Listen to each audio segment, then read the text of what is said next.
The Open Window by Saki. My aunt will be down presently, Mr. Nuttall, said a very self-possessed young lady of 15. In the meantime, you must try and put up with me.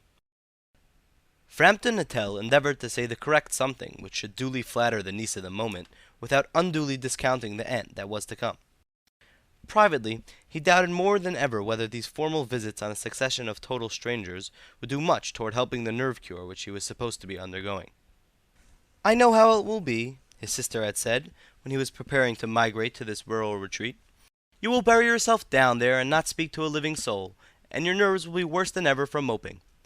I shall just give you letters of introduction to all the people I know there.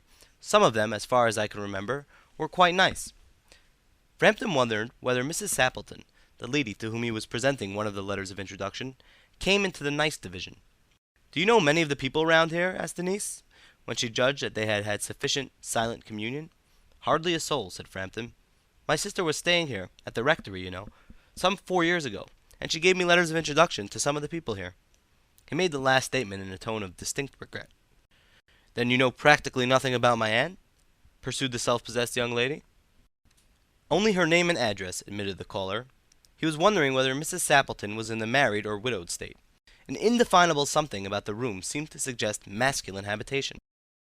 "Her great tragedy happened just 3 years ago," said the child. "That would be since your sister's time." "Her tragedy?" asked Frampton.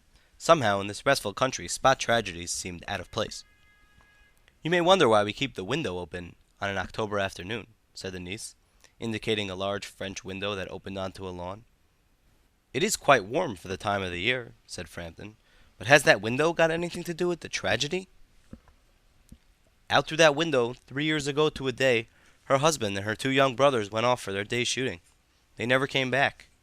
In crossing the moor to their favorite snipe shooting ground, they were all three engulfed in a treacherous piece of bog. It had been that dreadful wet summer, you know, and places that were safe in other years gave way suddenly without warning. Their bodies were never recovered. That was the dreadful part of it." Here the child's voice lost its self-possessed note and became falteringly human. "Poor aunt always thinks that they will come back some day, they and the little brown spaniel that was lost with them, and walk in at that window just as they used to do. That is why the window is kept open every evening till it is quite dusk. Poor dear aunt! She has often told me how they went out, her husband with his white waterproof coat over his arm, and Ronnie, her youngest brother, singing, 'Bertie, why do you bound?' as he always did to tease her, because she said it got on her nerves. Do you know, sometimes on still, quiet evenings like this, I almost get a creepy feeling that they will all walk in through that window." She broke off with a little shudder. It was a relief to Frampton when the aunt bustled into the room with a whirl of apologies for being late in making her appearance. "I hope Vera has been amusing you," she said. "She has been very interesting," said Frampton. "I hope you don't mind the open window," said Mrs. Sappleton briskly. "My husband and brothers will be home directly from shooting, and they always come in this way. They've been out for snipe in the marshes today, so they'll make a fine mess over my poor carpets. So like you menfolk, isn't it?" She rattled on cheerfully about the shooting and the scarcity of birds, and the prospects for duck in the winter. To Frampton it was all purely horrible. He made a desperate but only partially successful effort to turn the talk on to a less ghastly topic. He was conscious that his hostess was giving him only a fragment of her attention, and her eyes were constantly straying past him to the open window and the lawn beyond. It was certainly an unfortunate coincidence that he should have paid his visit on this tragic anniversary. "The doctors agree in ordering me complete rest, in absence of mental excitement, and avoidance of anything in the nature of violent physical exercise," announced Frampton, who labored under the tolerably widespread delusion that total strangers and chance acquaintances are hungry for the least detail of one's ailments and infirmities, their cause and cure. "On the matter of diet they are not so much in agreement," he continued. "No," said Mrs. Sappleton, in a voice which only replaced a yawn at the last moment. Then she suddenly brightened into alert attention, but not to what Frampton was saying. "Here they are at last," she cried, "just in time for tea, and don't they look as if they were muddy up to the eyes?" Frampton shivered slightly and turned toward the niece with the look intended to convey sympathetic comprehension. The child was staring out through the open window with dazed horror in her eyes. In a chill shock of nameless fear, Frampton swung round in his seat and looked in the same direction. In the deepening twilight 3 figures were walking across the lawn toward the window. They all carried guns under their arms, and one of them was additionally burdened with a white coat, hung over his shoulders. A tired brown spaniel kept close at their heels.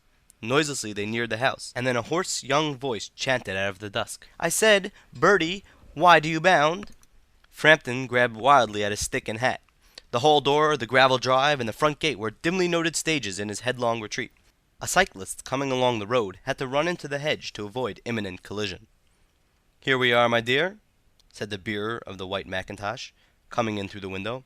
"Fairly muddy, but most of it's dry. Who was that who bolted out as we came in?" "A most extraordinary man, a Mr. Nuttall. Could only talk about his illness, and dashed off without a word of good-bye or apology when you arrived. One would think he had seen a ghost." "I expect it was the spaniel," said the niece calmly. "He told me he had a horror of dogs. He was once hunted into a cemetery somewhere on the banks of the Ganges by a pack of pariah dogs, and had to spend the night in a newly dug grave with the creatures snarling and grinning and foaming just above him, enough to make anyone lose their nerve. Romance at short notice was her specialty. End of The Open Window by Saki.